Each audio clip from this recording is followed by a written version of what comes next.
उन पर इल्ज़ाम लगता है कि इनको जो है बीजेपी ने इसलिए कि उसकी वजूहात बहुत सारे देते। पहले यहाँ का मेन स्ट्रीम मीडिया जितना असदुद्दीन ओवैसी को जो है वक्त देता है और हर मुद्दे पर उनके सामने ले जाकर के माइक रखता है और वो धड़ल्ले से जिस तरह से बोलते हैं, ठीक है, तो उसमें वजह से एक शक पैदा होता है कि जो है ये बीजेपी को फायदा पहुंचा। और बहुत रीजन है, पूरे रीजन आपके सामने बताइए। एक रीजन जी बिल्कुल मेन स्ट्रीम मीडिया में इतने उनको जो है क्यों दिया जाता है। एक तो उनको टीआरपी का फायदा असदुद्दीन ओवैसी की वजह से, दूसरा फायदा बीजेपी को फायदा, क्योंकि वो मुसलमानों की बात करते हैं और वो उस मुद्दे को लेकर के जो है हिंदुओं के वोट अपने करीब करते हैं बीजेपी। एक दूसरी चीज, क्यों बीजेपी का फायदा पहुंचाएंगे असदुद्दीन ओवैसी, क्यों पहुंचाएंगे जबकि वो इस्लामी शबाहत वाले और हमेशा मुसलमानों की वजह उसकी है कि इन्होंने लाखों करोड़ों खरबों रुपए का जो है पैसा बना रखा है। कहाँ पे?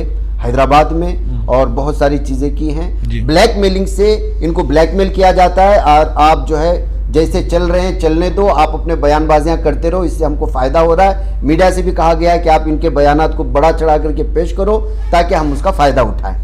ये दो रीजन, ठीक है ना, ये दो अहम तरीन रीजन हैं जिसको लेकर के असदुद्दीन ओवैसी पर शक बढ़ता है कि जो ये बीजेपी के इशारों पर काम कर रहे हैं। अब ये कोई सवाल ऐसा नहीं किया है, मैं खुल करके आपसे किया हूं ताकि इसका जवाब भी आ जाए। नहीं मौलाना, आपकी ये जो सवाल आपने किया ना, असदुद्दीन ओवैसी साहब से भी मुलाकात होगी तो मैं जरूर सवाल करूंगा इंशाअल्लाह। नहीं ठीक है।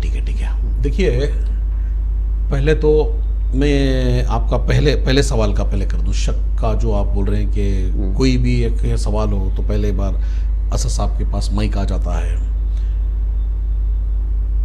तो इसमें सरप्राइजिंग बात ही नहीं है। क्यों बताता हूं मैं आपको।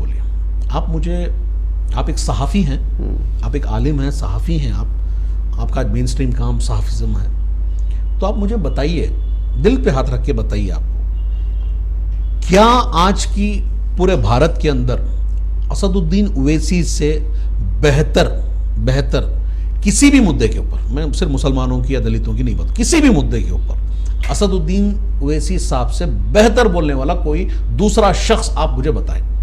बेहतर मैं बता रहा हूं, बराबरी भी नहीं बोल रहा हूं। मैं बेहतर बात करने वाले हैं, लेकिन जो कवानीन का हवाला देते हैं उससे उनका मुकाबला करने वाला कोई नहीं, पार्लियामेंट में भी नहीं है ना साहब, बराबर है ना, मैं गलत नहीं हूं ना? सही है। तो जब आपके पास सबकर मौका है कि एक मुद्दे के ऊपर आपको सवाल, आप एक सहाफी है, सवाल करने का मौका है कि एक तरफ कोई एक कांग्रेस का लीडर, कोई कांग्रेस का लीडर, नाम आप बोलिए, कोई फेमस लीडर है क्या वहां पे?